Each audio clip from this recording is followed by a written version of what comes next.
Halo Bray, Agung di sini dan di video kali ini kita kedatangan sebuah laptop dari brand Apple yaitu MacBook.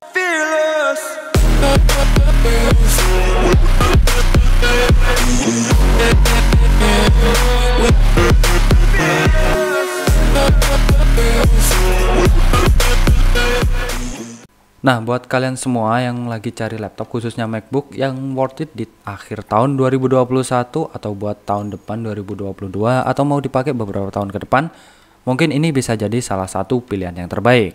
Nah, kenapa gue bilang bisa jadi salah satu pilihan terbaik? Karena setiap user itu punya kebutuhan masing-masing dan MacBook ini ada berbagai macam series yang bisa menyesuaikan kebutuhan user, Bray. Nah, sebenarnya gue pribadi ini baru pegang MacBook, Bray.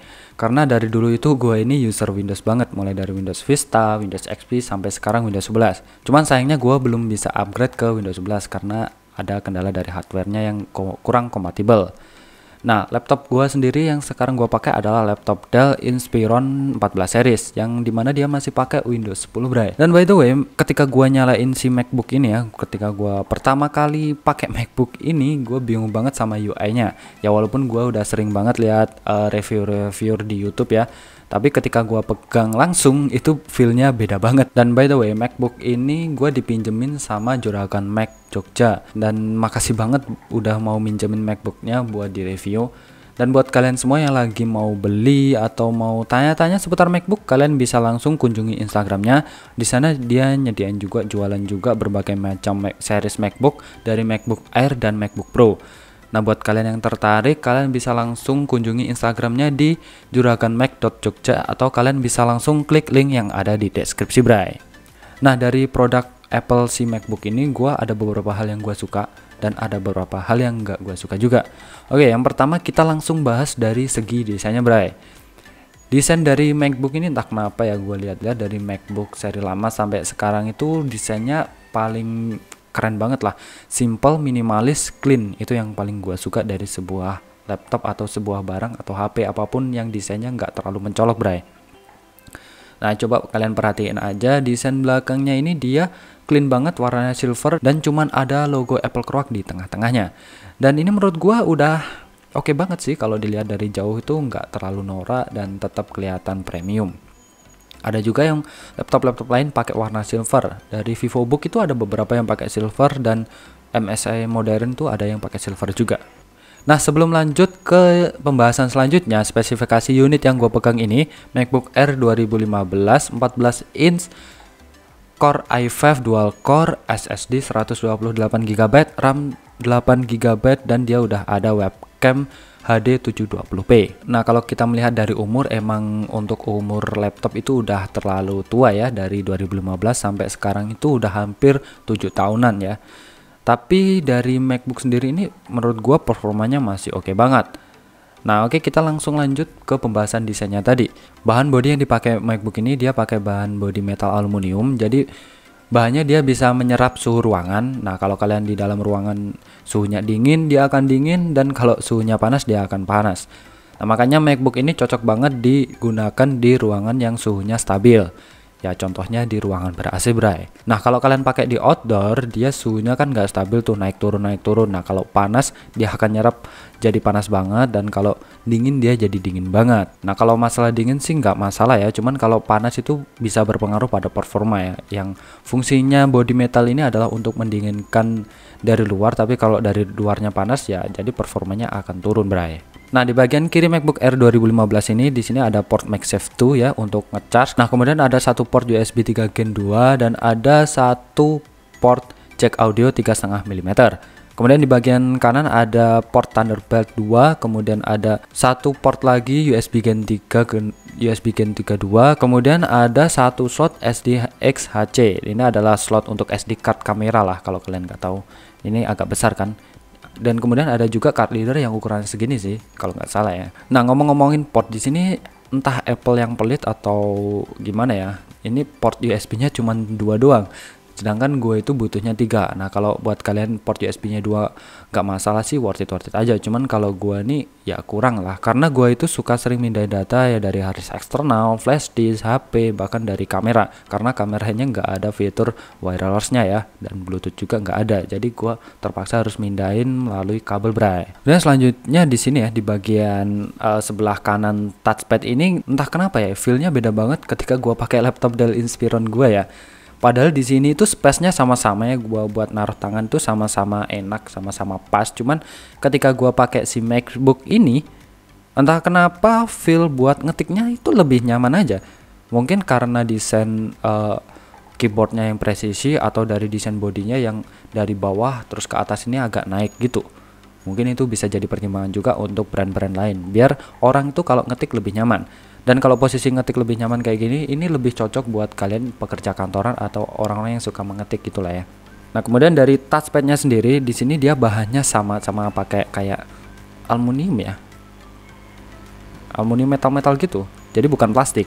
Jadi walaupun gua geser-geser gini lama di area yang sama, dia nggak akan berasa kasar atau nggak akan berasa berat.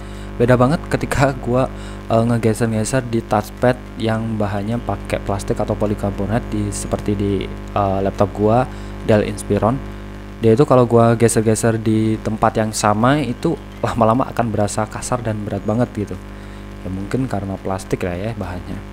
Ini bisa jadi salah satu poin plus juga. Nah kemudian MacBook ini sebenarnya cocoknya buat siapa sih? Karena bisa dibilang umurnya udah lama dan harganya ini masih lumayan cukup mahal ya menurut gua pribadi. Nah dari segi performa sendiri ini masih oke, worth it banget, masih playable banget. Bisa dipakai buat kantor, bisa dipakai buat editing, bisa dipakai buat ngoding juga bisa. Masih playable banget lah, bisa dipakai beberapa tahun ke depan, bray. Oke, di sini gua contohin sendiri buat ngetik itu enak banget, nyaman banget, dan kayak gua itu nggak ada feel apa ya, nggak ada feel kesusahan waktu gua ngetik. Beda banget ketika gua pakai laptop gua yang Dell itu. Ketika gua ngetik tuh harus ada tenaga lebih buat ngejangkau daerah keyboard yang ada di tengah-tengah sini ya, di daerah GH sama TY ini gua harus gua harus pakai tenaga yang lebih ekstra, bray. Nah sedangkan di MacBook ini entah kenapa feelnya lebih enak aja sih, lebih mudah dijangkau gitu semua keyboardnya dengan jari-jari kita ya, mungkin karena desainnya ini ya yang minimalis itu tadi. Nah karena desainnya yang simple gini, ini cocok banget buat kalian orang yang sibuk pekerja keras, atau buat kalian yang content creator yang nggak sempet ngedit di rumah atau di kos-kosan yang pakai PC, kalian butuh laptop buat kemana-mana ya, ini mobilitasnya enak banget dipakai karena beratnya juga ringan. Dia beratnya di 1,35 kg. Beda banget ketika pakai laptop biasa. Gua pengalaman pribadi kalau bawa laptop ke kampus kuliah itu berat banget, di pundak nih pegel banget, bray.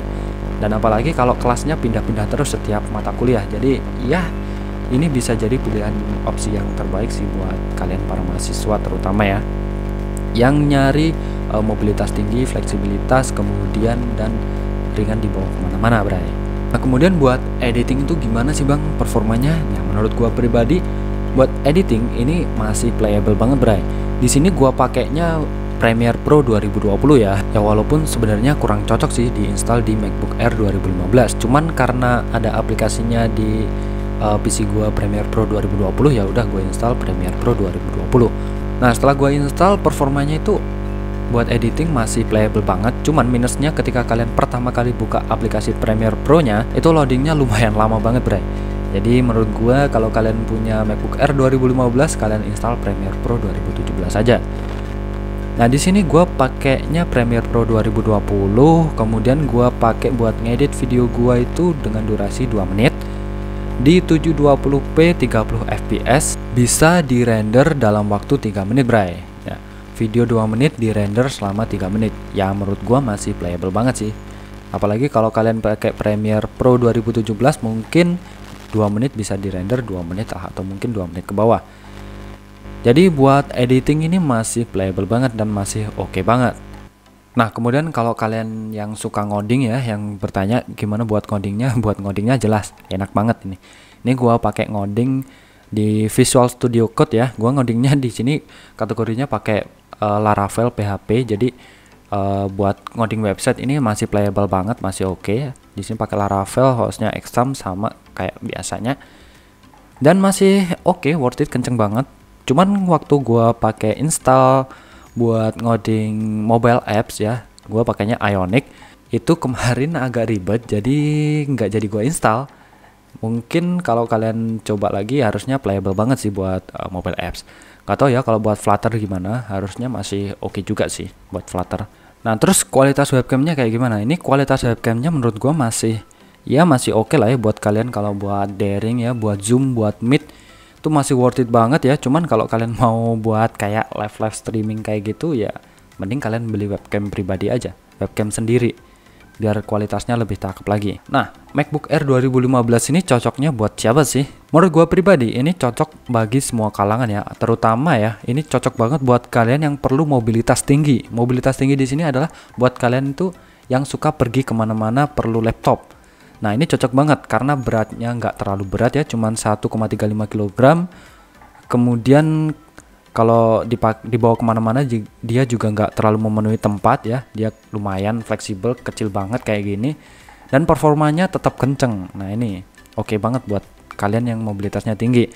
Nah terus ini cocok juga buat kalian content creator. Ini gua nggak bisa bilang content creator pemula ya, karena ini harganya lumayan sih, masih di angka 7 jutaan. Jadi buat content creator yang udah punya dana ya ini masih playable banget, masih cocok banget. Apalagi kalau kalian tuh masih banyak kegiatan selain ngekonten ya, dan butuh laptop buat kemana-mana. Selain buat edit video, mungkin buat tugas-tugas lain atau buat kerjaan lain yang memerlukan laptop. Nah apalagi buat mahasiswa ini oke banget karena ya mobilitasnya tinggi itu tadi.